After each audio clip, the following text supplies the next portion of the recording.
মাহে রমজান সামনে, এবারের রমজানে টার্গেট নাও 30 দিনের রোজার মাধ্যমে দিল থেকে আল্লাহর কাছে এইভাবে 30টা দিন হাতে গুনে তুমি আল্লাহর সাথে ওয়াদাবদ্ধ হও যে আল্লাহ 30 দিন আমি রোজা রাখবো।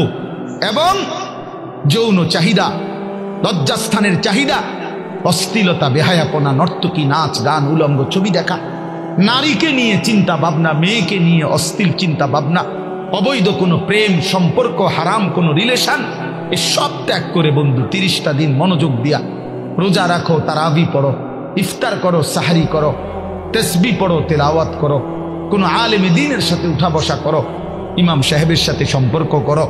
ইনশাআল্লাহ দেখবা আল্লাহ চাহে তো 30 দিনের মাথায় আল্লাহ বলেন লাআল্লাকুম তাত্তাকুন, আমি আল্লাহ ওয়াদা দিলাম মুমিন তোকে মুত্তাকি বানিয়ে দেব, মুত্তাকি বানিয়ে দেব। আর যদি মুত্তাকি হও তাইলে পুরস্কার কি? উইদ্দাত লিল মুত্তাকিন, আল্লাহ বলছেন জান্নাত বানানোই হয়েছে মুত্তাকিদের জন্য। 30 দিনে মুত্তাকি হবা, 30 দিনে জান্নাতি হবা। ইয়া আইয়ুহাল্লাযীনা আমানু, হে ঈমানওয়ালা, আল্লাহ বলেন জানো ঈমান তোমার পাসপোর্ট, আমি পাসপোর্ট নিলাম 30 দিন আগে। আর আল্লাহ ওয়াদা দিছেন রমজানের চাঁদ উঠলে আমি আল্লাহর কাছে ঈমানের পাসপোর্ট দিবা। ঈমানের পাসপোর্ট আমি জমা নিলাম, 30 দিন অপেক্ষা করবা, 30 দিন আমার হুকুম মাইনা চলবা। 30 দিন পরে ঈদের চাঁদ উঠবে, সেই দিনই তোমার পাসপোর্টের উপরে জান্নাতের ভিসা লাগবে। পাসপোর্ট এবং ভিসা লাগবে, আর ঈদের দিন ফ্লাইট হবে জান্নাতের ফ্লাইট, ইনশাআল্লাহ। ইনশাআল্লাহ হাদিসে আছে ঈদের দিন আল্লাহ তাআলা ফেরেশতাদেরকে জিজ্ঞাসা করে, ফেরেশতারা বলো তো ওই ব্যক্তির প্রতিদান কি হইতে পারে যে তার পরিশ্রম, তার হুকুম, তার মনিবের আদেশ পূর্ণ আদায় করছে, যেই কর্মচারী তার কর্ম ঠিক মতো 100 পালন করছে, তো এখন তার বিনিময় কি হইতে পারে? ফেরেশতাদেরকে আল্লাহ বলবে ঈদের দিন, ফেরেশতারা বলবে মাওলা তো এটার বিনিময়তে এটাই আইওয়াফা আজরাহু, তার বিনিময় তাকে পূর্ণ দিবেন, পারিশ্রমিক পূর্ণ দিবেন, কারণ সে তার কর্ম পুরা করছে, অতএব পারিশ্রমিকও তো কি দিতে হবে? পুরা দিবেন, এটাই তো যুক্তির কথা। তো আল্লাহ তাআলা তখন বলবেন ফেরেশতারা তোমরা সাক্ষী থাকো, আমার ইজ্জতের কসম, আমার জালালের কসম, আমি আল্লাহর বড়ত্বের কসম, আমার শ্রেষ্ঠত্বের কসম, আমার এই বান্দাগুলো 1টি মাস রমজানে আমার হুকুম পূর্ণ আদায় করছে, আমার আদেশের হক আদায় করছে, রমজানের হক আদায় করছে। আজকে আমি আল্লাহ ঈদের দিনে ঘোষণা দিলাম তোমাদের সামনে, কাদ গাফারতু লাকুম, আমি আল্লাহ আমার এই বান্দাদেরকে মাফ করে দিলাম। ফেরেশতারা তখন ডাক দিয়ে বলবে, তখন ফেরেশতারা নামাজি ঈদগাহের ইমানদার মুসলমানদেরকে বলবে যে ইন্নাল্লাহা কাদ গাফারা লাকুম, তোমাদের আল্লাহ তোমাদেরকে মাফ করে দিয়েছে। আমরা ফেরেশতারা নিজে শুনছি। ফারজিউ রাশিদিনা ইলা রিহালিকুম, অতএব তোমরা খুশি খুশি চিত্তে, সন্তুষ্ট চিত্তে, সফলভাবে তোমরা তোমাদের ঘরে ফিরে যাও। এই জন্য বন্ধু এটাই আমার মূল বক্তব্য। আল্লাহ তাআলা মাহে রমজান আমাদের সামনে, আর মাত্র 30-32 দিন, খুব সম্ভব 32 দিন হবে, এরকম কতদিন? 32 দিন। আর মাত্র আমার শায়েখ আল্লামা মুফতি মুশতাকুন নবী সাহেব হুজুর এখন প্রত্যেক মাহফিলে এভাবে শিখায়, বলায় যে আর মাত্র 32 দিন মাহে রমজানের শুভ দিন। কয়দিন? আর মাত্র, বলেন না, মাহে রমজানের শুভ, আর মাত্র 32 দিন রহমত মাগফিরাতের শুভ দিন, আর মাত্র 32 দিন নাজাতের শুভ দিন, আর মাত্র 32 দিন ইফতার সাহারির শুভ দিন, আর মাত্র 32 দিন 20 রাকাত তারাবির শুভ দিন, আর মাত্র 32 দিন মুত্তাকি হওয়ার শুভ দিন, আর মাত্র 32 দিন জান্নাতি হওয়ার শুভ দিন, আর মাত্র 32 দিন লাইলাতুল কদরের মর্যাদা পাওয়ার শুভ দিন। কাউন্টডাউন করো, মানে গুনো, আর মাত্র 31 দিন, আর মাত্র 30 দিন, কাউন্টডাউন সংখ্যা গুণ, এটা উচিত উচিত। নবীনগরের মুরব্বী এখন আসছে, আল্লাহ এখন তো এই জন্য বললাম, আমরা অনুরোধ করছি প্রিয় বাপ, বয়স্ক বাবারা, আপনারা এবার আপনাদের তো আপনারা বলবেন যে হুজুর আমগরে তো কিচ্ছুই করলেন না, কাল ফুলাইনই করলেন। আপনাদের জন্য কথা হলো এটা বাপ, আপনাদের জন্য প্রথম জিম্মাদারি।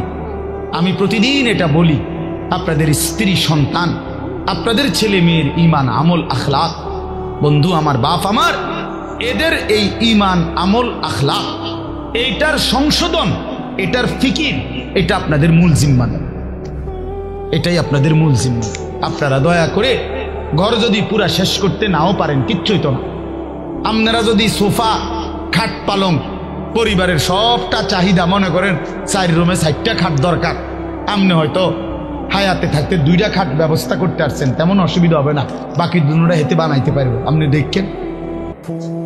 আপনি দেখেন বাবা, হেতে আরো সুন্দর বানাইতে পারে। যে মকবুল ভাই দায়িত্ব নিছে, উনি নিজে কইছে না। তো আমি যদি নিজের জন্য কিছুই উপলব্ধি না করি, শুধু মোবাইলটা নিয়ে ব্যস্ত থাকি, তো দিল জমে না, দিলে কথা জমে না। প্রিয় ভাই, পরিবর্তন দরকার।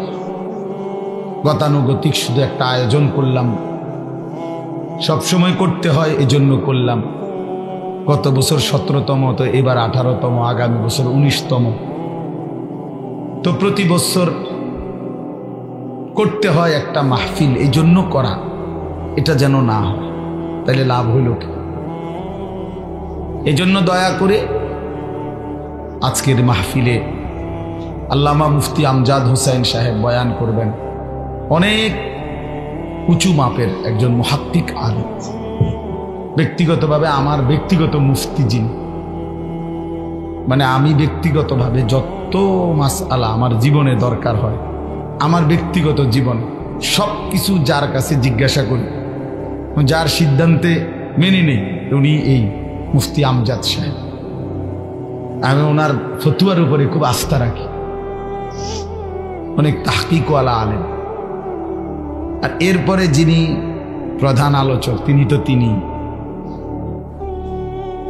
এই জন্য আল্লামা মুফতি আরিফ বিন হাবিব, উনি যার দ্বিতীয় কফি খুঁজে পাওয়াটাই মুশকিল।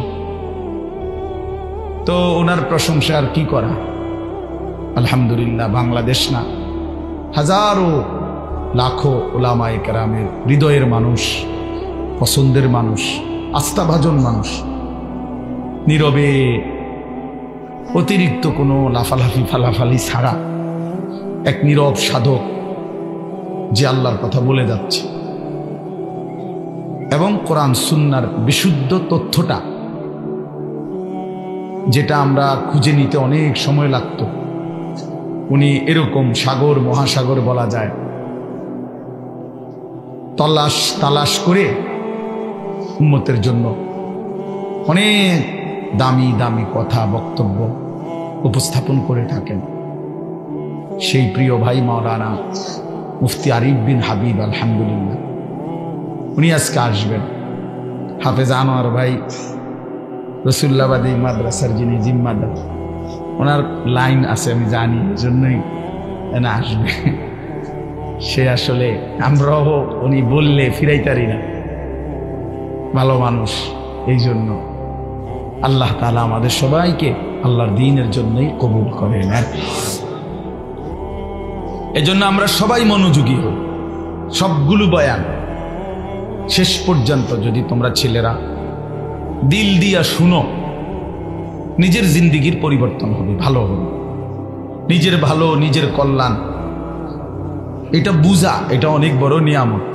আত্ম উপলব্ধি, আত্মসম্মান, আত্মমর্যাদা, এটা অনেক বড় নিয়ামত, যে আমি চিনলাম আসলে আমি কে, কে আমাকে বানাইলেন, কোত্থেকে আসলাম, কেন আসলাম। যিনি আমাকে বানাইলেন সেই মহান মালিক আমার, তিনি কি জন্য বানাইলেন, আমি যা করছি এটাই কি তিনি চাচ্ছেন কিনা, আর তিনি যা চাচ্ছেন আমি তা করছি কিনা। প্রতিনিয়ত যে মানুষগুলো কবরে যায়, মৃত্যুবরণ করে, কেউ নিজের ইচ্ছায় মরে না, মরতে চায়ও না, কিন্তু এক অদৃশ্য মালিক তাদেরকে নিয়ে যাচ্ছেন। কেন নিয়ে যাচ্ছেন, কোথায় নিয়ে যাচ্ছেন, শেষ পর্যন্ত এর পরিণতি কি, আমাদের গন্তব্য কোথায়, মঞ্জিল কোথায়, এই বিষয়গুলো নিয়ে ভাবা, ফিকির করা, এটা অনেক বড় নিয়ামত। আর শুধু দুনিয়া খাইলাম, ঘুমাইলাম, পেশাব পায়খানা করলাম, যৌন চাহিদা পূরণ করলাম, লজ্জাস্থানের চাহিদা পূরণ করলাম, যা মন চায় তাই করলাম, প্রিয় ভাই, এটা কাফির মুশরিকদের স্বভাব। কোরআনুল কারীমে স্পষ্ট আছে, আল্লাহ তাআলা বলেন কাফিরদের কথা হলো মা হিয়া ইল্লা হায়াতুনাদ দুনিয়া, জীবন বলতে আর কিছুই নয়, শুধুই দুনিয়া, এটাই জীবন। নামুতু ওয়া নাহিয়া, মরছি, বাঁচতেছি, কেউ মরে কেউ বাঁচে, এই জীবন। খাইয়া পয়রা দুনিয়া, ভোগ বিলাসিতার দুনিয়া, চাওয়া পাওয়া, প্রাপ্তি অপ্রাপ্তি, সবটাই দুনিয়া। আল্লাহ তাআলা কোরআনুল কারীমের মধ্যে বলেন এটা কাফিরদের কথা, ওয়াকালু মা হিয়া ইল্লা হায়াতুনাদ দুনিয়া। তাহলে বেঈমান নাফরমান কাফেরের কথা এটা, যে জীবন মানে শুধুই দুনিয়া। আর কোরআনুল কারীমে আল্লাহ বলছেন জীবন মানে কোনটা, এটা তো কাফেরে না বলে যে জীবন মানে কি দুনিয়া, আর আল্লাহ বলেন জীবন মানে কি, ওয়া ইন্নাদ দারাল আখিরাতা লাহিয়াল হায়াওয়ান। কোরআনুল কারীমে আল্লাহ স্পষ্ট বলছেন, বান্দা শোনো, নিশ্চয়ই আখিরাতই হচ্ছে জীবন, লাহিয়াল হায়াওয়ান, আখিরাতই হচ্ছে জীবন। ওমা হাদিহিল হায়াতুদ দুনিয়া ইল্লা লাহবুন ওয়া লাইব। আল্লাহ তাআলা বলেন, এটা একটু নামাইলে ভালো আছে, অপারেটর ভাই এটা একটু নামাই দিচ্ছে সামনে, এটা একটু উঁচা মনে হচ্ছে, দেন ছেড়ে দেন। আল্লাহ তাআলা বলেন দুনিয়ার জীবন বান্দা আর কিছুই নয়, ইল্লা লাহবুন ওয়া লাইব, শুধুই তামাশা, শুধুই খেলাধুলা। তাহলে আল্লাহ বলছে দুনিয়া খেলাধুলা, দুনিয়া তামাশা। তাহলে জীবন কোথায়, আখিরাত। জীবন কোথায় বলেন, আখিরাত। আর বেঈমানের কথা হলো জীবন কি, খালাস। অতএব ইমানদার এবং বেঈমানের মধ্যে নিজেকে বুঝে নেওয়া উচিত, নিজের পরিচয় নিজেই তালাশ করে নেওয়া উচিত, আসলে আমি ইমানদারদের অন্তর্ভুক্ত না বেঈমানের অন্তর্ভুক্ত। আমার মানসিকতা দেখলে, চলাফেরা দেখলে বুঝাই যায় কে ইমানের পথে আছে আর কে কুফুরির রাস্তায় আছে, এটা আন্দাজ করা যায়, এটা বুঝাই যায়। যার যখন যা মন চায় তাই করা, আমার যা মন চায়, চুল, জামা, শার্ট, প্যান্ট, হাঁটা চলা, কথাবার্তা, রুচি, আচার আচরণ, খাবার দাবার, লেনদেন, আয় রোজগারে কোনো হালাল হারামের পার্থক্য নেই। নিজের মারেও দেখে, পরের বোনকেও দেখে, আপন বোনের দিকেও তাকায়, রাস্তার নারীর দিকেও তাকায়। তার মানে হালাল হারাম বলতে কিছু নেই। ন্যায্য বেচ্চা টাকাও নেয়, সুদের টাকাও নেয়, যা মন চায় তাই। অর্থাৎ হালাল হারাম, জায়েজ না জায়েজের, আল্লাহ রসুলের বিধিবিধানের কোনো পরোয়া যে করে না, মনের ইচ্ছা মতো যে চলে, এর উদাহরণ আল্লাহ কোরআনে দিছে। ফাতবাহু শাইতান, দুইটা আয়াতে, ওই দেখেন, মানে কিছু বেয়াদব থাকবেই। এই যে একজন, মানে কিছু ছেলে থাকবেই বেয়াদব, শেষ পর্যন্ত গাদ্দার, যে হুজুর আপনি নিষেধ করলে কিছু আমি শুনবো না, আমি কোনো সময় কারো কথা শুনি না, আজকে হঠাৎ আমনের কথা শুই না, আমি এই বেয়াদবি করবো কেন? এখন কেমন লাগলো তুমি যে লজ্জা পাইলা? বলো বাবা, আমি কি সুন্দর করে বলছিলাম কিনা বলেন? প্রথম আমি অনেকেই নামায় ফেলছে, নামাইছে না, তা তুমি শুনলা না কেন? এখন তো সবাই দেখলো তোমার। এই জন্য এইটা একটা মানসিকতা যে আমার মনে যা চাই তাই। এবার এখানে কারো বিধিনিষেধ মানব, আমি এমন মানুষ না। তো আল্লাহ তাআলা বলেন সূরা আরাফের মধ্যে আছে ফাআতবাহু শাইতান, শয়তান যার পিছে লাগছে। ওয়ালাকিন্নাহু আখলাদা ইলাল আরদ, পরের আয়াতে আছে যে এই দুনিয়াটাকেই স্থায়ী মনে করে নিছে। ওয়াত্তাবা হাওয়াহু, আহারে আল্লাহ, ওয়াত্তাবা হাওয়াহু, এবং যে মনের ইচ্ছা মতো মনের চাহিদা অনুসরণ করে, তার মনে যা চায় তাই। তিনটা জিনিস, শয়তান যার পিছে লাগছে, দুনিয়াটাকেই যে স্থায়ী মনে করে নিছে, মনের ইচ্ছা মতো যে চলছে। প্রিয় বাপ, সবাইকে বলি, আমাকেও বলি, আপনাদেরকেও বলি, আল্লাহর কসম কোরআনে বলছি, এখানে সব আলেম হাফেজ আছে, আর হাফেজ গেন বসাই, হাফেজ গড়ার কারিগর। তো আল্লাহ তাআলা বলেন এই আখলাক যাদের, ফামাসালুহু কামাসালিল কালব, কোরআন শরীফের আয়াত। আল্লাহ বলেন এই লোকের উদাহরণ হলো কুত্তার মতো, কুত্তার মতো, কুত্তার মতো, কুত্তার মতো, কুত্তার মতো। এটা কুত্তার মতো। কালব অর্থ কি? ফামাসালুহু কামাসালিল কালব। আল্লাহ তাআলা বলছেন নিজের পরিচয় মিলায় নাও দোস্ত, নিজের জিন্দেগি মিলায় নাও। সারাদিনে এক ওয়াক্ত নামাজ পড়তে মন চায় নাই, আর নিজের মনে যা চাইছে তাই করলা, খালাস। নিজের পরিচয় হিসাব করে নিলে ভালো। আল্লাহ তাআলা পরিচয় দিছে ফামাসালুহু কামাসালিল কালব, তার উদাহরণ কুত্তার মতো। ইন তাহমিল আলাইহি ইয়ালহাস আও তাতরুকহু ইয়ালহাস। আল্লাহ বলেন কুত্তার স্বভাব, দৌড়ানি দিলেও জিব্বা লম্বা করে হাঁফায়, ছাইরা দিলেও জিব্বা লম্বা করে হাঁফায়। কুত্তা দাঁড়াইয়া থাকলেও জিব্বা লম্বা করে, শ্বাস নেয় এরকম করে, আর দৌড়ানি দিলেও জিব্বা লম্বা করে শ্বাস।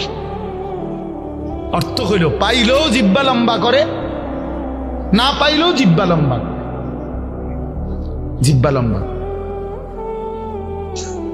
এই জন্য দোস্ত, আল্লাহ তাআলা স্পষ্ট পরিচয়। এরপরে যদি কারো লজ্জা না হয় তো তারে আর কি করবে?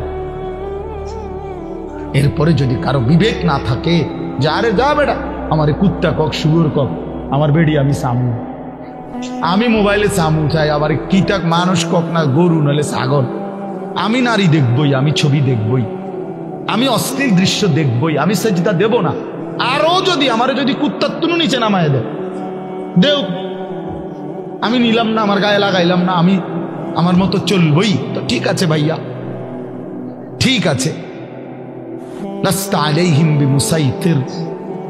আল্লাহ বলছে নবী, আপনি কারো উপরে বল প্রয়োগকারী না, যে তারে যাইটা দইরা নলে তোরে কল্লা হালাই দেবো তুই যদি নামাজ না পড়স, এমন এমন জিম্মাদার আপনি না। কথা বুঝেন নাই? সর্বোচ্চ বলা, সর্বোচ্চ পৌঁছিয়ে দেওয়া। ইন উরিদু ইল্লাল ইসলাহা মাসতাতাতু। আল্লাহ বলছে নবীরা বলতেন, হে আমার জাতি, তোমাদের সংশোধন চাই, আমার সাধ্যে যেটুকু আছে এটুকু দিই। মাসতাতাতু অর্থ হলো আমার সাধ্য মতো, আমি যদ্দূর পারছি এদ্দূর, আমি যদ্দূর বলার সুযোগ পাইছি এদ্দূর, যদ্দূর চেষ্টা করছি বুঝাইতে এদ্দূর। এরপরে আর কিছু করার নাই। তুমি যদি নিজেই নিজেকে বরবাদ করে দাও, ঠিক আছে, ঠিক আছে ভাইয়া, চলো, অসুবিধা কি? কারো দিনই থামে না, কারো রাতই আটকায় না, কেউ কারোর জন্য দুনিয়ায় থামে না। আমার মৃত্যু তোমার লেগে আটকাইবে না, তোমার মৃত্যু আমার জন্য আটকাবে না, কারো জন্য আটকাবে না। প্রত্যেকেই একদিন আপন গন্তব্যে, আপন কবরে ফিরেই যাবে। আর কেউ না মরলেও আমি মরে যাব, আমি না মরলেও তুমি মরে যাবে, মানে কেউ কারোর জন্য আটকাবে না। এই জন্য দোস্ত, এটা কোরআন থেকে বললাম। আল্লাহ তাআলা বলেন, আরাআইতা মান ইত্তাখাযা ইলাহাহু হাওয়াহু আফা আনতা তাকুনু আলাইহি ওয়াকিলা আম তাহসাবু আন্না আকসারাহুম ইয়াসমাউনা আও ইয়াকিলুন ইনহুম ইল্লা কাল আনআমি বাল হুম আযাল্লু সাবিলা। অর্থ হলো, সংক্ষেপে বলতেছি, একই কথা। আল্লাহ বলছে মনের ইচ্ছাকে যে নিজের খোদা বানিয়ে ফেলছে, আল্লাহ বলে তার পরিচয় আর কিছুই নয়, শুধুই জানোয়ার। ইনহুম ইল্লা কাল আনআম, সে আর কিছুই নয়, শুধুই জানোয়ার। আনআম মানে কি? চতুষ্পদ জন্তু, এটা না? বাল হুম আযাল্লু সাবিলা, আল্লাহ বলেন বরং সে জানোয়ারের চাইতেও বেশি পথ হারা, গোমরাহ। কেন? এক কুকুরও বুঝে এই লাঠিটা যে উঠাইছে ওটা দিয়ে আমারে মারবে, তাই জন্য কুকুর ভাগ্যে যায়। তাহলে কুকুরেরও এদূর আকল আছে যে আমারে এই লাঠির থেকে বাঁচা উচিত। কিন্তু এই জানোয়ারে, এই চতুষ্পদ জন্তু বুঝে না যে এই গুনাহ আমারে জাহান্নামের আগুনে জ্বালায়ে ফেলবে, এটাও যে বুঝে না, এতটুকু আকলও যার কাজ করে না, এই জন্য আল্লাহ বলছে বরং সে জানোয়ারের চাইতেও বেশি পথ হারা। বাল হুম আযাল্লু সাবিলা, জানোয়ারে যেদূর রাস্তা চিনে, আল্লাহ বলছে এদূরও চেনে, এতটুকু চেনে, তার চাইতে বেশি পথ হারা, তার চাইতে বেশি পথ হারা। হাইওয়ান জানোয়ার তো এটা বুঝে যে আমার উপরে শরীয়তের কোনো বিধানে নাই, তো আমার আর হালাল হারাম কি? কথা বোঝেন না? গরু ছাগলের কোনো হালাল হারাম কিছু আছে? পাক নাফাক কিছু আছে? জায়েজ না জায়েজ কোনো কিছু আছে? আখেরাত পরকাল বিচার আচার মিজান ফলসেরাত এটা কিছু আছে? কিচ্ছু না, কিচ্ছু না। তাইলে কুকুর খারাইয়া মুতলেই কি, বইয়া মুতলেই কি? কিন্তু মানুষ নামের এই কুকুর খারাইয়া মতে কেন? মানুষ নামের এই কুকুর খারাইয়া মতে কেন? অর্থ অসুবিধা নাই, প্রকৃত কুকুর তো খারাইয়া মুতলে, ঠ্যাঙালগি দিলে তার জন্য তো এটা গুনাহ না, কারণ তার তো গুনার কোনো সিস্টেমে নাই। কিন্তু মানুষ নামের এই কুকুর যে খারাইয়া মতে, তার তো গুনাহ হয়। তাহলে বোঝা গেল সে তো ওই চতুষ্পদ জন্তুর থেকেও বেশি পথ। প্রিয় বন্ধু, নিজের উপরে দয়া করো, নিজের উপরে রহম করো। প্রিয় সাথী, নওজোয়ান, নিজের ভালো বুঝো। এই জন্য বললাম আত্মপরিচয়, আত্ম উপলব্ধি অনেক বড় নিয়ামত। নিজেকে বুঝা, নিজেকে চেনা, আত্মসম্মান। মানুষের আত্মসম্মান বড় সম্পদ। অনেক মানুষ আছে পৃথিবীতে আত্মমর্যাদার কারণে প্রয়োজনে না খাইয়া মরে যায়, কিন্তু মাথা নোয়ায় না কারো কাছে। প্রয়োজনে সে মরে যাবে, কিন্তু হাত পাতবে না কারো কাছে। সাহারায় ওরা ধুকে মরে, তবু পড়ে না সেকল পদ্ধতির। এটা আমরা কবি নজরুলের কবিতায় পড়ছিলাম যে কেন আল্লাহ তাআলা নবী সাল্লাল্লাহু আলাইহি সাল্লামের জন্য মক্কার কুরাইশদেরকে অধিকাংশ সাহাবী হিসাবে নির্বাচন করলেন কেন? পৃথিবীতে একমাত্র জাতি ছিল মক্কার কুরাইশরা, যারা প্রয়োজনে সাহারা মরুভূমিতে মরে যাবে দুকে দুকে, কিন্তু কারো গোলামি, কারো সামনে ঘাড় নোয়ানো, কারো পরাধীনতা স্বীকার করা, এইটা তাদের স্বভাবে ছিল না। এই জন্য আরব উপদ্বীপে এই মক্কার জনগোষ্ঠীর উপরে তৎকালীন যুগে দুইটা সুপার পাওয়ার ছিল। একটা ছিল রোম সাম্রাজ্য, একটা ছিল পারস্য সাম্রাজ্য। ওই দুই সাম্রাজ্যের কেহই কোনোদিন একদিনের জন্য আরব এই উপদ্বীপে মক্কাবাসীর উপরে ক্ষমতা, প্রভুত্ব তাদের আয়ত্তায় আনতে পারে না। এটা ঐতিহাসিক কথা। মানে তাগরে ঘাড় নোয়াই তারে না, পারে নাই তাগর লাগে কি। হেরা অদম্য ছিল, কারোর সামনে মাথা নয়। আমার স্বাধীন, শুধু বকরির দুধ খাইতো, শুধু যাযাবরের জিন্দিগি, কিন্তু মানে সর্বদিকে কম, কিন্তু এর পরেও আত্মসম্মান সাংঘাতিক। এই জন্য আল্লাহ তাআলা বলছেন যে কেন নির্বাচন করলাম, এক অদম্য জাতি আমি বন্ধুর পাশে দিলাম। এমন সাহাবী বেশি দিন আর লাগছে না 16 থেকে 20 বছরের ব্যবধানে পরবর্তী গোটা পৃথিবীতে কালেমার পতাকা উড়ায় দিচ্ছে। সারা পৃথিবী, আফ্রিকা পর্যন্ত সারা পৃথিবীতে পতাকা উড়ায় দিচ্ছে। জেন দিয়ে গেছে সাফ, কারণ ওই যে চেতনাটা সাংঘাতিক ছিল, আত্মসম্মান সাংঘাতিক, আত্মমর্যাদা। আটলান্টিক মহাসাগরের পারে দাঁড়িয়ে নবীর সাহাবী উকবা ইবনে নাফে বলছে যে, হে এলাকাবাসী, তোমরা বলো এই সাগরের ওই পারে আর মানুষ আছেন? তখন জনবাসী, এলাকাবাসী বলছে, ওই সাগর তো অথই সাগর, আমাদের পূর্বপুরুষ থেকে কারো জানা মতে এই সাগরের ওই পারে মাটিও নাই, মানুষ তো পরের খবর, এ তো অথই সাগর, এর কোনো কুল কিনারা নাই। হযরত উকবা ইবনে নাফে 22 বছর বয়স্ক সাহাবী, পুরো আফ্রিকা বিজয় করে এই আটলান্টিক মহাসাগরের পারে দাঁড়িয়ে নিজের ঘোড়ার 2 পাও ভিজাইছে, ঘোড়ার পাও পানি, সাগরের পানিতে ভিজাইয়া এরপরে আল্লাহকে বলছে, আল্লাহ তোমার বান্দারা সাক্ষী দিছে সাগরের ওই পারে নাকি কোনো মানুষ নাই, এই জন্য আমি থেমে গেলাম। যদি খোদার কসম মাওলা একজন লোক বলতো ওই পারে একজন মানুষ আছে, আমি আল্লাহর কসম রব এই ঘোড়া নামায় দিতাম, ওই লোকটার কাছেও কালেমার দাওয়াত পৌঁছাই। একজনের জন্য আমি সাগর পাড়ি দিতে রাজি আছি, কিন্তু কেউ তো বলে না আর কোনো লোক নাই, এজন্য থেমে গেলাম। এই ছিল জিন্দিগি বন্ধু। এজন্য বললাম, প্রিয় ভাই আমার,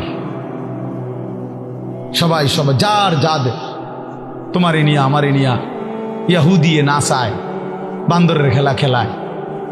আহা, 1 বছরের মধ্যে তোমার চুল কতবার বদলাইল, 1 বছরের ভিতরে তোমার প্যান্ট কতবার বদলাইল, 1 বছরের ভিতরে তোমার জামা গেঞ্জি কতবার বদলাইল, 1 বছরের ভিতরে তোমার কথা বলার চলাফেরার ডিজাইন কতবার বদলাইল। তাইলে তোমারে নিয়া বেঈমানে বান্দর খেলা খেলা, বেঈমানে ডুগডুগি বাজায়, আর তুমি নাচো। ছি ছি ছি ছি। কথা তো ছিল এই, আমাদের বাংলাদেশের একজন বক্তা আছেন, বড় দিল দরদি বক্তা, হযরত মাওলানা মুফতি নজরুল ইসলাম কাসিমি দামাত বারাকাতুহুমুল আলিয়া। উনি বলছেন যে আমি জীবনের এই 35-40 বছরে ইউরোপের শত শত দেশে প্রতিনিয়ত ভ্রমণ করছি। যে ইউরোপ আমেরিকার এক স্টেটে নাস্তা খাইছি, আরেক স্টেটে দুপুরের খাবার খাইছি, এইভাবে অনবরত সফর করছি, কিন্তু কোনোদিন জীবনের এই লম্বা সময়ে গোটা ইউরোপে আমার এই পাঞ্জাবি টুপি লেবাস একদিনের জন্য বদলাই নাই। আর এই গোটা ইউরোপের কোনো এয়ারপোর্টে কোনোদিন আমার 1 ঘন্টার জন্য 10 মিনিটের জন্য আটকায়ও না। আমার পাসপোর্ট, আমার লেবাস বরাবর, আমার পাসপোর্টে লেখা আমার ধর্ম ইসলাম, আমার পোশাকও বলে আমি মুসলমান, খালাস, আমার আটকায় নাই। এই জন্য দোস্ত আমার, বন্ধু আমার, আত্মমর্যাদা, আত্মসম্মান অনেক বড় সম্পদ। আজকে তোমরা ছেলেরা, বাবারা অনেক সুন্দর, তোমরা নওজোয়ান, এই 10 মিনিটের ভিতরে 5 মিনিটের ভিতরে ছুইটা আইসা মাশাআল্লাহ কোরআনের মহব্বতে, আল্লাহর দ্বীনের ভালোবাসায় ছুটে আসছো। শুনতেই তোমরা মাঠ ভরে এখন দৌড়াইয়া আইসা বসছো, এটা ভালো দিক, এটা প্রশংসনীয় দিক, এটা বুঝাই গেল। তোমরা যেই মনে করো আমি আসছি তো আসছো, কিন্তু বাকি এটা তো জানো যে আমরা তো আল্লাহর কথাই বলি, অন্য তো কোনো কারণ নাই, এখানে কোনো ত্রাণও নাই, রিলিফও নাই, এখানে অন্য কোনো টাকা পয়সা বিলি নাই, বন্টন নাই, শুধুই আল্লাহর কোরআনের কথা বলা হবে, এটাই মাকসাদ। তো এইটাই শুনতে আসছো, মহব্বত করেই ছুটে আসছো, ভালোবাসা নিয়েই বসছো। আমি তোমাদেরকে জন্য অনুরোধ করি, প্রিয় ভাই, আরেকটু আল্লাহর জন্য আগাও, দ্বীনের জন্য আরেকটু আগাও, ইসলামের জন্য আরেকটু আগাও।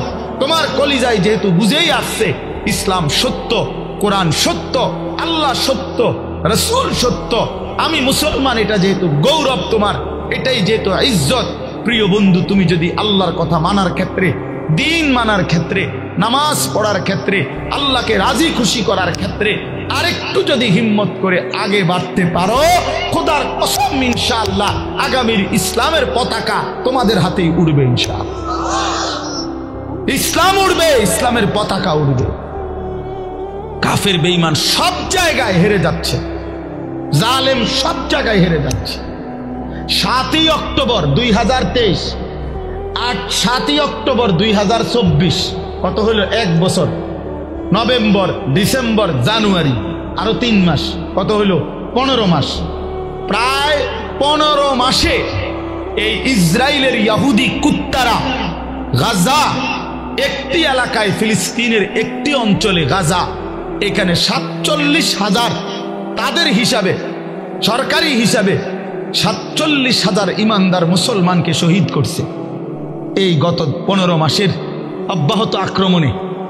47,000, বাস্তবে আরো অনেক বেশি। আমরা ধরলাম তাদের রিপোর্ট যেটা, এটাই 47,000 ইমানদারের রক্তে ঝরিয়েছে।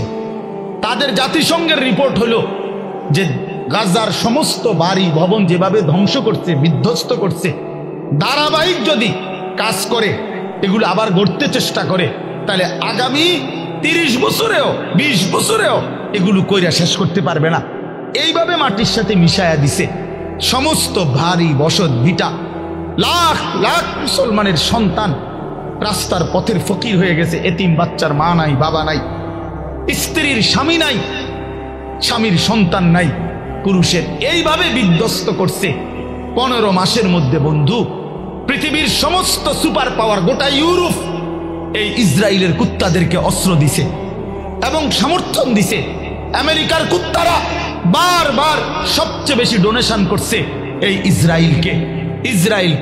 এই ট্রাম্প, এই নতুন বেঈমান, এই বেঈমানও বলছে গাজাকে সমান করে দিবে ইসরায়েলের পক্ষ হইয়া। কিন্তু আল্লাহ পাক যেহেতু আছেন, 15 মাস পরেও এত রক্ত ঝরিয়ে, এত অত্যাধুনিক পৃথিবীর সমস্ত মারণাস্ত্র ব্যবহার করে, এভাবে বাড়ি ধসে দিয়ে ইমানদারকে ঘর থেকে বঞ্চিত করার পরেও বেঈমানরা আল্লাহ কাছে নাকে খত দিয়া, যুদ্ধ বিরতি দিয়া ইসরায়েলের কুত্তারা যুদ্ধ থামাইতে বাধ্য হয়েছে। এই মুহূর্তে বন্ধ যুদ্ধ, আলহামদুলিল্লাহ। এজন্য কুত্তা জিতে নাই, ইমানদার জিতে গেছে। মুমিন হারে না, ইমানদার হারে না। রক্ত ঝরলেও ইমানদার হারে না। ছেলেরা মনে রাখো বাবা, সারা পৃথিবী তোমাদের কাছে আমি অনুরোধ করলাম, সারা পৃথিবী দেখো, সিরিয়ার জালেম 54 বছর একটানা এই সিরিয়ায় বাপ পুতে জুলুম করছে। 54 বছরের স্বৈর শাসক ফ্যাসিস্ট, 54 বছর একটানা তারা দুইজনে বাপ পুতে জুলুম করছে। 5 লক্ষ, সরকারি হিসাবে 5 লাখ ইমানদার মুসলমানকে শহীদ করছে ইয়াতে, সিরিয়াতে। কমপক্ষে 30 লক্ষের চাইতে বেশি মুসলমান উদ্বাস্তু, যারা ঘর হারা হয়ে গেছে। হাজার হাজার নারী ধর্ষিতা, লাঞ্ছিতা হয়ে জেলখানার অন্ধকার, কারাগারের অন্ধকার প্রকোষ্ঠে জীবনের 18 বছর। একটা বাচ্চা তো সে জন্মের পর থেকে মায়ের কোলে বড় হইয়া কারাগারেই বড় হইছে। এরকম শত শত মেয়ে যাদের বয়স হয়ে গেছে 18, 16, জেলখানাতে। এই সিরিয়ার এই কুত্তা বাশার আল আসাদ, এই জালেমের আমলে। কিন্তু এরপরেও এত রক্ত, 5 লক্ষের চাইতে বেশি মুসলমানের রক্ত ঝরিয়েও জালেম টিকে নাই। 8ই ডিসেম্বর 2024 পলাইতে বাধ্য হয়েছে, পলাইয়া গেছে। সিরিয়া এখন ইমানদারদের হাতে, মুসলিম মুজাহিদদের হাতে। হ্যাঁ, বাংলাদেশের 16 বছরের জালেম 16 বছর প্রতি ইঞ্চি জমিন, প্রতিটা সেক্টর, প্রতিটা বিভাগকে এমন নিখুঁত ছক দিয়ে আঁকছে, নিজের মতো করে নিছে যে একটা সুতা বাংলাদেশে পড়বে না এই জালেমের কারণে। সেই বুবুও 5ই আগস্ট পলাইছে, বুবু পলাইছে। আমার জিও কয় বুবু পলাইছে, ছোট্ট গাছ। আমি আব্বু কেমনে পলাইছে? গাড়ি উঠি লইয়া পলাইছে, গাড়ি উঠি লইয়া পলাইছে। গাড়ি গুট্টি কইতারে না, গাড়ি উঠি লইয়া পলাইছে। হ্যাঁ, মজলুমের বিজয় হয়েছে, জালেমের পতন হয়েছে। তাইলে বন্ধু, পৃথিবীতে মুসলমানদের নির্যাতনের, মজলুমের কাহিনী ফিলিস্তিনের চাইতে মারাত্মক কোথাও নাই। সেখানেও ইনশাআল্লাহ আবার হবে, ইসরায়েল আবার আক্রমণ করবে। কিন্তু এরপরও মনে হয় এই আক্রমণ করতে করতে আজকে 15 মাসে তাদের ভিতরটা জুরজুরা হয়ে গেছে, কিচ্ছু নাই, কিচ্ছু নাই। শেষ পর্যন্ত আল্লাহ তাআলা কোরআনে যেহেতু ওয়াদা দিছে, ইহুদিরা হচ্ছে অভিশপ্ত জাতি। ইহুদিরা কোনো সময় পৃথিবীতে স্থির হইতে পারে নাই। ইহুদি একমাত্র অভিশপ্ত জাতি, যে জাতি কখনো কোথাও সেটেলড হইতে পারে নাই। এরা যাযাবর, এরা জীবনভর এগোরে তাড়াইছে।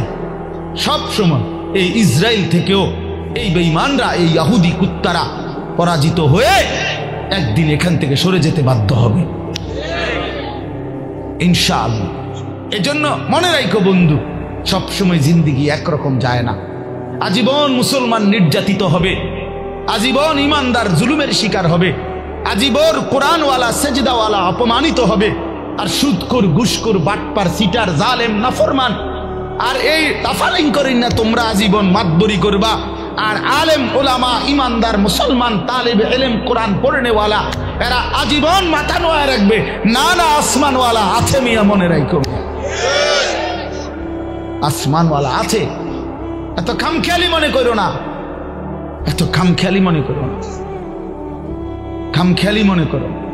বাংলাদেশের পরিবেশ এই মুহূর্তে কি? বাংলাদেশের পরিবেশটাও যদি কেউ দেখে, আলহামদুলিল্লাহ, একটা দিন মজুর, কুলি, ঠেলাওয়ালা, কুলিওয়ালা, মাড়ি গাড়ে, এরকম দিন মজুরেরও স্বপ্ন কলিজায় আমার সন্তান হাফেজে কোরআন হবে। সমাজের সবচেয়ে উচ্চ পদস্থ ব্যক্তি, যে কোটি কোটি টাকার মালিক, হাজার কোটি টাকার মালিক, সেও স্বপ্ন দেখে আমার ছেলেটা হাফেজে কোরআন হবে। বারবার, একবার না, দুইবার না, সারা পৃথিবীর বুকে বাংলাদেশ যদি আজকের পৃথিবীতে পরীক্ষা জরিপ নেয় যে একটি মাত্র বিষয়ে বাংলাদেশের বারবার ফার্স্ট হয়েছে সারা বিশ্বে, এটা একটাই মাত্র বিষয় যেখানে প্রত্যেকবারে বাংলাদেশ বিশ্ব চ্যাম্পিয়ন, বিশ্বে প্রথম 70 দেশে, 90 দেশে, 110 দেশে, সেটা কোরআনুল কারীমের হাফেজ, হেফজে কোরআনের মাধ্যমে। আমার দেশের হাফেজে কোরআন, যাদের মাতৃভাষা আরবি, আহলে লিসান আরব, আরব, সেই আরবের অসংখ্য দেশকে পিছে ফেলে বারবার অনারবি, আরবি যার মাতৃভাষা না, এমন সন্তান বাংলাদেশের বারবার কোরআনুল কারীমের হিফজ প্রতিযোগিতায় ফার্স্ট হচ্ছে। সেদিন আল্লামা খালেদ সাইফুল্লাহ আইয়ুবী সাহেব বলতেছিলেন, আমার দেশের তাকরিম, যেই ছেলে বারবার সারা বিশ্বে স্বর্ণ পদক পাইছে, হাফেজ সালেহ আহমদ তাকরিম, উনি বলছেন যে আমার স্বপ্ন যদি কোনোদিন কাবা শরীফের মধ্যে আল্লাহর ঘরে কোনোদিন অনারবি কোনো ইমাম রাখে, তো হতে পারে একদিন তাকরিম আগামী দিনে কাবার ইমাম হবে। আর এটা আল্লাহর জন্য অসম্ভব, আল্লাহর জন্য অসম্ভব, এটা সম্ভব। ওমা যালিকা আলাল্লাহি বিআজিজ, আল্লাহর জন্য অসম্ভব না বন্ধু, ইনশাআল্লাহ। দেখো আব্দুল মালিক হাফিজাহুল্লাহ, হযরত মাওলানা আব্দুল মালিক, ওনার আব্বা বলতো, আমাকে কুমিল্লার লাকসামের মানুষ, জাতীয় মসজিদ বাইতুল মুকাররমের এখন যিনি খতিব, পৃথিবীর এমন কোন আরব দেশ নাই যেই দেশের ওলামায়ে কেরাম ওনারে চিনে না। বাংলাদেশে তিনি যদি পরিচিত হয় 10%, আরব বিশ্বে তিনি পরিচিত 90%। পৃথিবীর আরব দেশের বহু ইউনিভার্সিটিতে এই হযরত আমার দেশের বাইতুল মুকাররমের খতিব যিনি বর্তমান, ওনার কিতাব, আরবি লিখিত বই, কিতাব পৃথিবীর আরব দেশের ইউনিভার্সিটির সিলেবাস ভুক্ত, আল্লাহর কসম। আল মাদখাল উসুলে হাদিসের এক কিতাব সারা পৃথিবী পড়ে, এত সুন্দর, এত জামে, মানে উসুলে হাদিসের কিতাব আর পৃথিবীতে নাই। মানে হাদিসের বিষয়ের যত নিয়ম কানুন, হাদিস শাস্ত্রের, এটার উপরে ওনার লিখিত কিতাব, অনেক কিতাব, অনেক কিতাব। আমি বলতেছিলাম, ওনার আব্বা হযরত মাওলানা শামসুল হক রাহমাতুল্লাহি আলাইহি, ওনার বাবা আজীবন যেই মাদ্রাসায় মুহতামিম ছিলেন, আমি ওই মাদ্রাসায় মাহফিল করছি, বয়ান করছি, তো ওইখানে গিয়ে শুনছি ওই বাবা একটা ঘরও দেখছি ওনার, পুরান একটা টিনের ঘর। তো ওনার আব্বা বলতেন সব সময়, আব্দুল মালিক তোরে লইয়া আমার বেশি চিন্তা, তারে দিয়া কি হইব, তারে দিয়া কি হইব, মানে তে কেমনে চলবো ভবিষ্যতে। ওনার আব্বাই বলে বেশি কি করছে, চিন্তা করছে। আব্দুল মালিক এখন জাতীয় মসজিদের খতিব।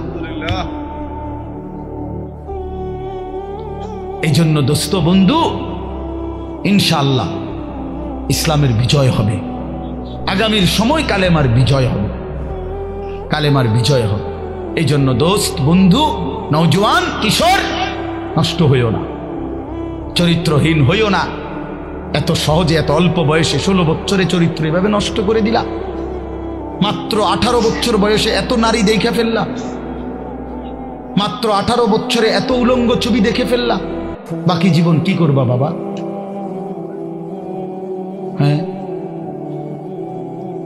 মাত্র 18 বছর বয়সে এত জিনা ব্যভিচার দেখে লাইলা। ছি ছি ছি, বাকি সময় কি করবা বাপ? বাকি সময় কেমনে চলবা আব্বা বলো? এত অল্প বয়সে এত নোংরা হয়ে গেলা, এত কম বয়সে এত চরিত্রহীন হয়ে গেলা। সারাদিন নারী ছবি কি দেখো মোবাইলে তোমরা, আমরা বুঝি না বাবা। কতবার চুলের ডিজাইন বদলাইলা বাপ, কারে দেখাইতা? কয়জন বেডি তোমার বাইতে আইছে? তুমি যে এতবার ডিজাইন বদলাইলা, কেডা আইছে তোমার সেহুনি? হ্যাঁ, সিনেমার কোন নর্তকী তোমারে ফোন দিছে তাই শুনি? তুমি যে বেডিরে দেখা আখলাক নষ্ট করতেছ, চরিত্র নষ্ট করতেছ, শরীরের যৌবনটা শেষ করতেছ, নিজের হাতকে লজ্জাস্থানের গুনাহ করে নষ্ট করে দিতেছ। প্রিয় বন্ধু, এর চাইতে বেশি তো আর বলতে পারি না। কিন্তু বিনিময়ে কোন নর্তকী তোমার বাড়িতে আসছে? হ্যাঁ, সিনেমার কোন নর্তকী, হিন্দি সিনেমার কোন নর্তকীরে তুমি চিনছ বলো ভাইয়া? কেন আখলাক নষ্ট করে দিলা? কেন চরিত্র নষ্ট করে দিলা? কয়জনে নামাজ পড়ছো আজকে মাগরিবের নামাজ বলো ভাইয়া? আমরা তো আলহামদুলিল্লাহ আল্লাহর দয়ায়, আমার একদিনের ব্যস্ততা দেখলেও তো আপনি মাথা ঘুরাইব, কিন্তু এই ব্যস্ততার ভিতরে দিয়েও তো মাগরিবের নামাজ হতো। আমার এখানে এসে মাহফিল ধরতে হবে। আমি আনোয়ার ভাইয়ের সাথে কথা বলছি আসরের সময়, ভাই আমার একটু দেরি হইব, মেহমান আসছে, মাদ্রাসায় জরুরি কাজ ছিল আমার, কিন্তু আলহামদুলিল্লাহ ব্যস্ততা ঠিক আছে, কিন্তু জামাত মাগরিবের নামাজ তো জামাতে পড়ছি। ওই দৌলতপুরের একটা গ্যাস ফিল্ড আছে, এইটার মসজিদ। কেমনে নামাজ ছেড়ে দিলা ভাইয়া? চেহারা সুরত দেখলেই তো বোঝা যায় কতদিন হয় নামাজ পড়ো। ওফ, আল্লাহকে ডাকো না, তে আল্লাহকে এমনি ভুলে গেলা, রাসূলকে এভাবে ভুলে গেলা, ধর্মকে এভাবে অপমান করলা, মাকে এত বড় বেইজ্জতি করলা। 2 বছর যে মা দুধ পান করাইছে, তোমারে তিল তিল করে বড় করছে, এই উদ্দেশ্যে যে তুমি 16 বছর বয়সে শুধু নারী দেখবা, ছবি দেখবা, মোবাইলে উলঙ্গ দৃশ্য দেখবা, তুমি মালিকের একটা সেজদা দিবা না, 1 ওয়াক্ত নামাজ পড়বা না, তোমার মা বুঝি তোমার এই জন্য দুধ খাওয়াইছিল? তোমার বাবার তিল তিল করা টাকা, বেচারা কেউ 16 বছর বিদেশ, কেউ 18 বছর বিদেশ, রক্তটা পানি করে পয়সা রোজগার করে, কি পরিমাণ ঘাম শরীরটা দিয়া ঝরে আরব দেশে মরুভূমিতে। আহা, 12 ঘন্টা 14 ঘন্টা 16 ঘন্টা ডিউটি করে প্রবাসী, কি পরিমাণ ঘাম ঝরে এক এক প্রবাসীর। প্রতিটা টাকার মধ্যে, প্রতিটা দিনার দিরহামের মধ্যে, প্রতিটা রিয়ালের মধ্যে ঘামে ভিজা, ঘামে ভিজা। এত ঘাম, এত কষ্ট করে যে মানুষটা স্ত্রীর আদর পায় না, ছেলে মেয়েদের আদর পায় না, 18 বছর 16 বছর 14 বছর, যার একটা ছোট বাচ্চা আছে, মনে করো মেয়ে আছে, ছেলে আছে ছোট, সে দেশে, বাবা বিদেশে, কি পরিমাণ বাচ্চাটা বাপকে দেখতে মন চায়। আমি তো ওই আমার সাথীদেরকে জিজ্ঞাসা করেন, আমার গাড়িতে রাতের যদি 3টা বাজেও আমি যাই, 2:30 3টায় আমার ছোট মেয়ে 3 বছর বয়স, কোনো সময় কোনো দিনও ঘুমায় না। আমি যতক্ষণ না যাই ওই ঘুমায় না। একটা দৌড় দিয়া দরজা সে খোলে, কলিং বেল টিপ দিলেই সে বোঝে আব্বু আসছে, তার মার সাথে সে আইসা গেটের সামনে দরজা খোলে। তো ও যখন হাসে আমার কাছে মনে হয় গোটা পৃথিবী হাসে। তো এমন আদর, যেই বেচারা বছরের পর বছর কোরবানি করে দিছে সন্তানদের জন্য, একটু মুখে হাসি ফুটাবে স্ত্রীর জন্য, তো সেই বাবার সন্তান হয়ে তুমি এইভাবে জীবন শেষ করে দিলা। এটা ইনসাফ হলো ভাইয়া? বলো বাবা, বলো। প্রিয় বন্ধু আমার, বাপ আমার, সন্তান আমার, ছেলে আমার, কিশোর নওজোয়ান, আমি এক ফেরিওয়ালার মতো চিৎকার করে বললাম যে নিজেকে নষ্ট করে দিও না ভাই। আখলাক বড় সম্পদ, চরিত্র বড় সম্পদ। নারীর আসক্তি, জিনা ব্যভিচারের দৃশ্য, উলঙ্গ দৃশ্য, নারীর লোভ, বিশ্বাস করো তোমার দুনিয়াও শেষ করে দিবে, আখিরাতও শেষ করে দিবে। আল্লাহর নবী বলছে ফাত্তাকুদ দুনিয়া ওয়াত্তাকুন নিসা। আল্লাহর নবী বলছে উম্মত, দুনিয়ার ধোঁকা থেকে বেঁচে থাকো, নারীর ধোঁকা থেকে বেঁচে থাকো। বেপর্দা নারী, হারাম নারী, যে নারীকে দেখার তোমার অনুমতি নাই, ওর হাসি মূলত হাসি না, আগুন। ওর রূপ যৌবন মূলত যৌবন না, ওইটা জাহান্নামের কয়লা, আগুনের কয়লা, ওই তোমারে বরবাদ করে দিবে। আল্লাহ নবী সাল্লাল্লাহু আলাইহি সাল্লাম বলছে যুবক, যদি কষ্টই হয়, যদি কষ্ট হয় যৌবন ধরে রাখতে, তাহলে ফাআলাইহি বিসসাওম, রোজাই রাখো, রোজা রাখো, রোজা রাখো। ফাইন্নাহু লাহু বিজাউন, কেননা রোজার মধ্যে যৌন শক্তি প্রতিরোধের প্রতিষেধক আছে, অ্যান্টিবায়োটিক। রোজা রাখো। আল্লাহ নবী সাল্লাল্লাহু আলাইহি ওয়াসাল্লাম ইয়া মাশারাশ শাবাব, ডাইরেক্ট ডাক দিছি, ইয়া মাশারাশ শাবাব, হে যুব সমাজ। কি মজাদার শব্দ, নবীজি নিজে বলছে, যুবককে আলাদা বলছে, হে যুব সমাজ। মান ইসতাতাআ মিনকুমুল বাআতা ফালিয়াতাযাওয়াজ, যার বিবাহের সামর্থ্য হয়েছে, এক নম্বর হলো আর্থিক সামর্থ্য, দুই নম্বর শারীরিক সামর্থ্য, তো তুমি বিবাহ করো। ফাইন্নাহু আগাদ্দু লিল বাসার, বিবাহ তোমার চোখ নিচের দিকে হেফাজত করবে। ওয়া আহসানু লিল ফারজ, লজ্জাস্থানকে পবিত্র রাখবে গুনাহ থেকে।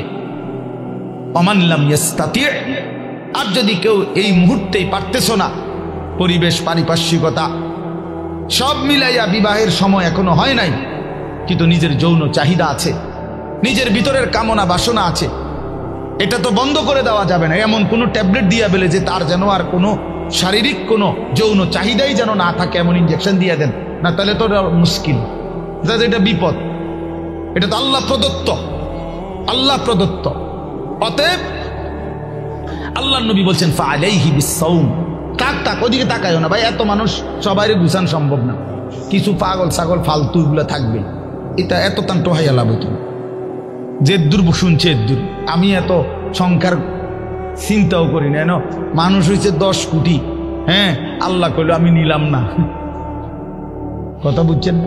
মানুষ হয়েছে একেবারে 50 লাখ, আর কি সব আমার আলগি দিয়ে মনে করেন 4 রাস্তার মাথা নিয়ে হতায় দিয়ে আইছে। আল্লাহ বলছে আমি আনিস, তোমারে নিলাম না, খালি তো লাভ হইল কি? এই জন্য এটা কোনো বিষয় না।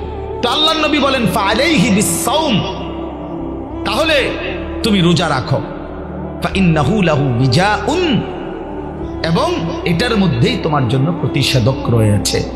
সবর করো, রোজা তোমাকে সবর করতে শিখাবে, রোজা তোমার চরিত্রকে পবিত্র রাখতে শুরু করে শেখাবে। এটা রাসূলুল্লাহ সাল্লাল্লাহু আলাইহি ওয়াসাল্লামের নববী প্রেসক্রিপশন, এটা নবীজির প্রেসক্রিপশন, নবীজির ঔষধ।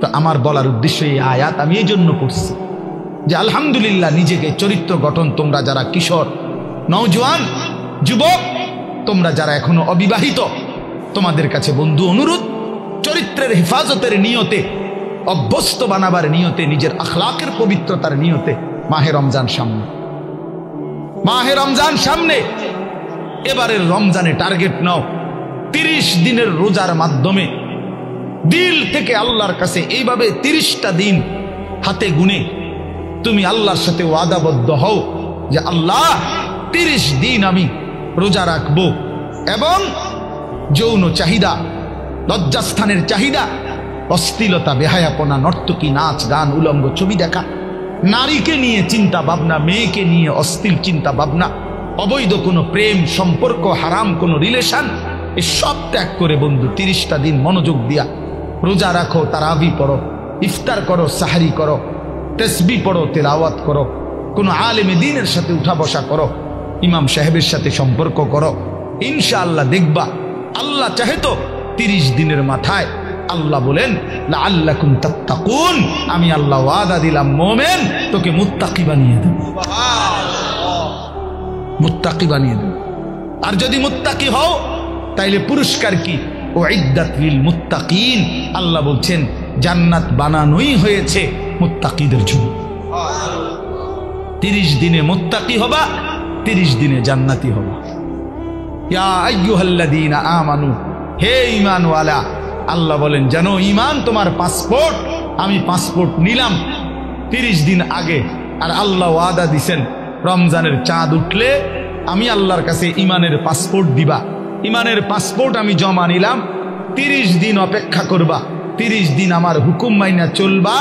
30 দিন পরে ঈদের চাঁদ উঠবে, সেই দিনই তোমার পাসপোর্টের উপরে জান্নাতের ভিসা লাগবে। পাসপোর্ট এবং ভিসা লাগবে, আর ঈদের দিন ফ্লাইট হবে জান্নাতের ফ্লাইট, ইনশাআল্লাহ। ইনশাআল্লাহ হাদিসে আছে ঈদের দিন আল্লাহ তাআলা ফেরেশতাদেরকে জিজ্ঞাসা করে, ফেরেশতারা বলো তো ওই ব্যক্তির প্রতিদান কি হইতে পারে যে তার পরিশ্রম, তার হুকুম, তার মনিবের আদেশ পূর্ণ আদায় করছে, যেই কর্মচারী তার কর্ম ঠিক মতো 100 পালন করছে, তো এখন তার বিনিময় কি হইতে পারে? ফেরেশতাদেরকে আল্লাহ বলবে ঈদের দিন, ফেরেশতারা বলবে মাওলা তো এটার বিনিময়তে এটাই আইন ওয়াফা আজরাহু, তার বিনিময় তাকে পূর্ণ দিবেন, পারিশ্রমিক পূর্ণ দিবেন, কারণ সে তার কর্ম পুরা করছে, অতএব পারিশ্রমিকও তো কি দিতে হবে, পুরা দিবেন, এটাই তো যুক্তির কথা। তো আল্লাহ তাআলা তখন বলবেন ফেরেশতারা তোমরা সাক্ষী থাকো, আমার ইজ্জতের কসম, আমার জালালের কসম, আমি আল্লাহর বড়ত্বের কসম, আমার শ্রেষ্ঠত্বের কসম, আমার এই বান্দাগুলো 1 মাস রমজানে আমার হুকুম পূর্ণ আদায় করছে, আমার আদেশের হক আদায় করছে, রমজানের হক আদায় করছে। আজকে আমি আল্লাহ ঈদের দিনে ঘোষণা দিলাম তোমাদের সামনে, কাদ গাফারতু লাকুম, আমি আল্লাহ আমার এই বান্দাদেরকে মাফ করে দিলাম। ফেরেশতারা তখন ডাক দিয়ে বলবে, তখন ফেরেশতারা নামাজি ঈদগাহের ইমানদার মুসলমানদেরকে বলবে যে ইন্নাল্লাহা কাদ গাফারা লাকুম, তোমাদের আল্লাহ তোমাদেরকে মাফ করে দিয়েছে। আমরা ফেরেশতারা নিজে শুনছি। ফারজিউ রাশিদিনা ইলা রিহালিকুম, অতএব তোমরা খুশি খুশি চিত্তে, সন্তুষ্ট চিত্তে, সফলভাবে তোমরা তোমাদের ঘরে ফিরে যাও। এই জন্য বন্ধু এটাই আমার মূল বক্তব্য। আল্লাহ তাআলা মাহে রমজান আমাদের সামনে, আর মাত্র 30-32 দিন, খুব সম্ভব 32 দিন হবে, এরকম কতদিন, 32 দিন। আর মাত্র আমার শায়েখ আল্লামা মুফতি মুশতাকুন নবী সাহেব হুজুর এখন প্রত্যেক মাহফিলে এভাবে শিখায়, বলায় যে আর মাত্র 32 দিন মাহে রমজানের শুভ দিন। কয়দিন? আর মাত্র, বলেন না, মাহে রমজানের শুভ দিন। আর মাত্র 32 দিন রহমত মাগফিরাতের শুভ দিন। আর মাত্র 32 দিন নাজাতের শুভ দিন। আর মাত্র 32 দিন ইফতার সাহারির শুভ দিন। আর মাত্র 32 দিন 20 রাকাত তারাবির শুভ দিন। আর মাত্র 32 দিন মুত্তাকি হওয়ার শুভ দিন। আর মাত্র 32 দিন জান্নাতি হওয়ার শুভ দিন। আর মাত্র 32 দিন লাইলাতুল কদরের মর্যাদা পাওয়ার শুভ দিন। কাউন্ট ডাউন করো, মানে গুনো। আর মাত্র 31 দিন, আর মাত্র 30 দিন, কাউন্ট ডাউন, সংখ্যা গুনো। এটা উচিত, উচিত। নবীনগরের মুরব্বী এখন আসছে, আল্লাহু আকবার। এখন তো এই জন্য বললাম, আমরা অনুরোধ করছি প্রিয় বাপ, বয়স্ক বাবারা, আপনারা এবার আপনাদের তো আপনারা বলবেন যে হুজুর আমগুলো তো কিচ্ছুই করলেন না, কাল ফুলাইন কইলেন। আপনাদের জন্য কথা হলো এটা বাপ, আপনাদের জন্য প্রথম জিম্মাদারি। আমি প্রতিদিন এটা বলি, আপনাদের স্ত্রী সন্তান, আপনাদের ছেলে মেয়ের ইমান আমল আখলাক, বন্ধু আমার বাপ আমার, এদের এই ইমান আমল আখলাক, এইটার সংশোধন, এটার ফিকির, এটা আপনাদের মূল জিম্মাদারি, এটাই আপনাদের মূল জিম্মাদারি। আপনারা দয়া করে ঘর যদি পুরা শেষ করতে নাও পারেন, কিচ্ছুই তো না, আপনারা যদি সোফা খাট পালং পরিবারের সবটা চাহিদা, মনে করেন 4 রুমে 4টা খাট দরকার, আপনি হয়তো হায়াতে থাকতে 2টা খাট ব্যবস্থা করতে পারছেন, তেমন অসুবিধা হবে না, বাকি দুটোটা হেতে বানাইতে পারবো। আপনি দেখেন বাবা, হেতে আরো সুন্দর বানাইতে পারে, যে মকবুল ভাই দায়িত্ব নিচ্ছে, উনি নিজে কইছে এখন, তাইলে এই জন্য সে আরো সুন্দর বানাইতে পারবে। আপনি অপেক্ষা করেন, আপনি সাদ্দা না দিতে পারলো সে দিবে। অতএব শুধু দুনিয়া মিলাইবার জন্য আপনারা বাবারা, বয়স্ক বাবারা, অভিভাবক যারা, ছেলের বাপ, মেয়ের বাপ, স্ত্রীর স্বামী, দয়া করে বাপ, আপনারা গহনা অলংকার, আসবাবপত্র, খাট পালং, সোফা, ফার্নিচারের জন্যই আপনারা আপনাদের এই সময় হায়াত শেষ করেন না, বরং সংসারের পবিত্র দায়িত্ব, স্ত্রী সন্তানের মূল দায়িত্ব হলো আপনার উপরে, তাদের ব্যাপারে আল্লাহর কসম, তাদের ইবাদত, তাদের ঈমান, তাদের আমল, তাদের আখলাক আপনার বিবেক দিয়ে ভাবা উচিত। আমার ছেলেটা 16 বছর কোনো দিন ফজরের নামাজ পড়ে না, আমি কেমন বাপ, আমার ছেলেটা কেমন ছেলে। আমার মেয়েটা কোনো দিন পর্দা করে না, আমি কেমন মা, আর আমার ছেলের মেয়েটা কেমন মেয়ে। বলেন, আমার ছেলে সারা রাত সারা দিন মোবাইলের উপরে পড়ে থাকে, বন্ধুদের আড্ডা, আহা কত ছেলে আছে তাদের বাপ কদুর সুকি দিও উকি দিও ফোলাগারে দেখেন। এই সোরে এমন সোর, এমন ডাকাত, এই ডাকাতের সবচেয়ে বড় শত্রু তার বাপ।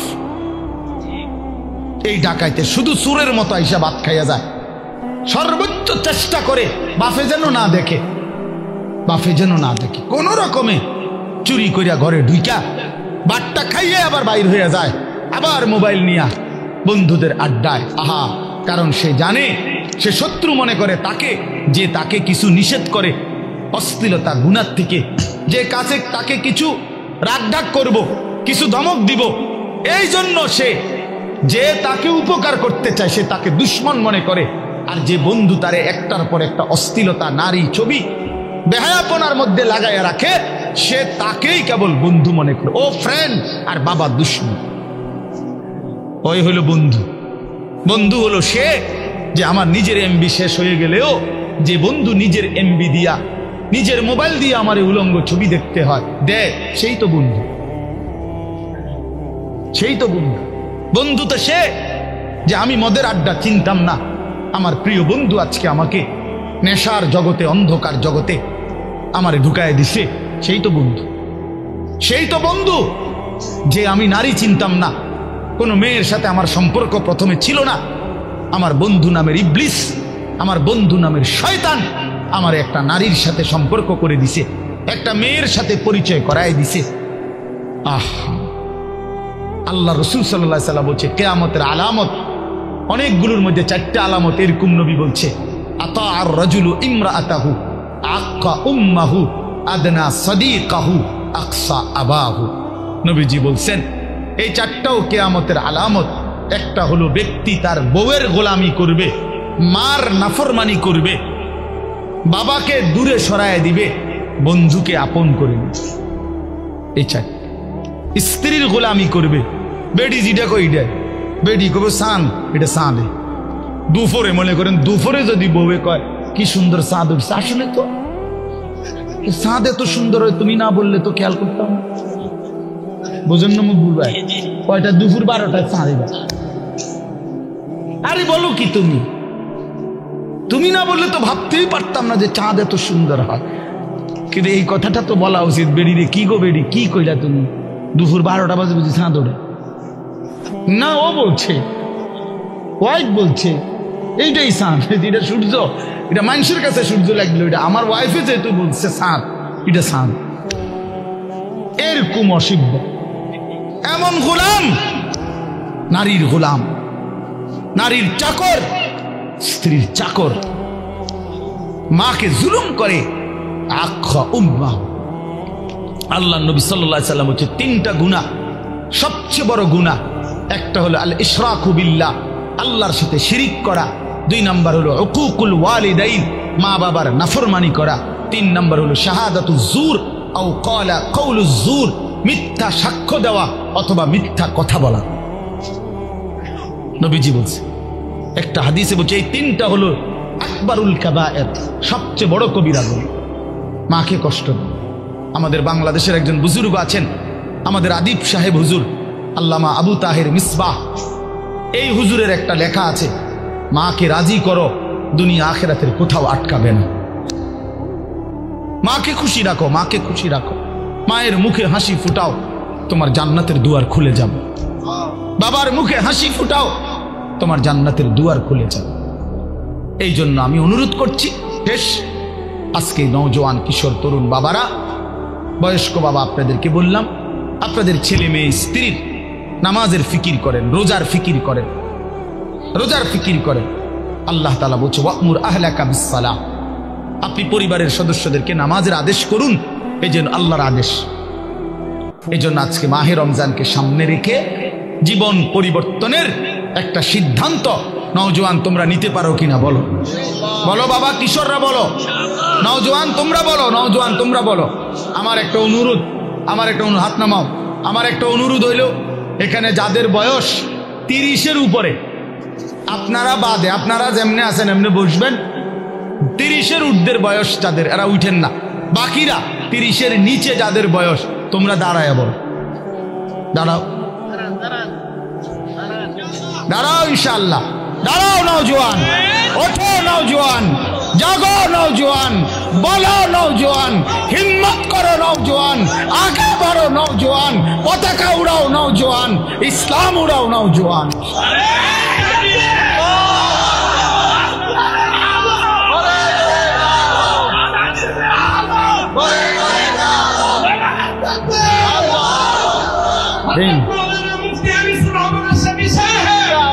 মাশাআল্লাহ, ঠিক আছে, ইনশাআল্লাহ নামাজ পড়ো বাপ, আল্লাহকে রাজি করো, দ্বীনকে মানো, ইনশাআল্লাহ তোমার হাতে ইসলামের পতাকা উঠবে, ইনশাআল্লাহ কালেমার পতাকা উঠবে।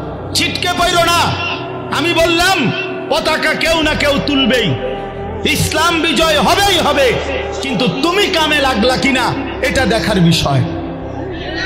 আবারও বলছি, প্রয়োজনের মুহূর্তে যদি দল থেকে ছিটকে পড়ো, ইমানের পতাকা যদি তুমি ধরতে না পারো, মাহাদির পতাকা যদি তুমি ছুঁইতে না পারো, দাজ্জালের বিরুদ্ধে যদি সিনা টান করে দাঁড়াইতে না পারো, একদিন তোমার মৃত্যু হবে বেঈমানের মৃত্যু, কুকুর বিড়ালের মৃত্যু, জন্তু জানোয়ারের মৃত্যু হবে, মনে রাখো।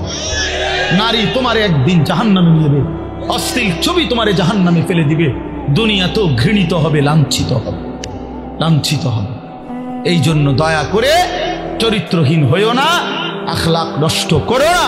মাহে রমজান আমাদের কিশোর তরুণ নওজোয়ান এদের পরিবর্তনের জন্য হাতিয়ার হোক, আমি এই দোয়া করি, এই কবুল করি। আল্লাহ তাআলা আমাদের সব নেক তামান্না কবুল করেন। আজকের এই মাহফিল আল্লাহ তাআলা ভরপুর বরকত দান করেন।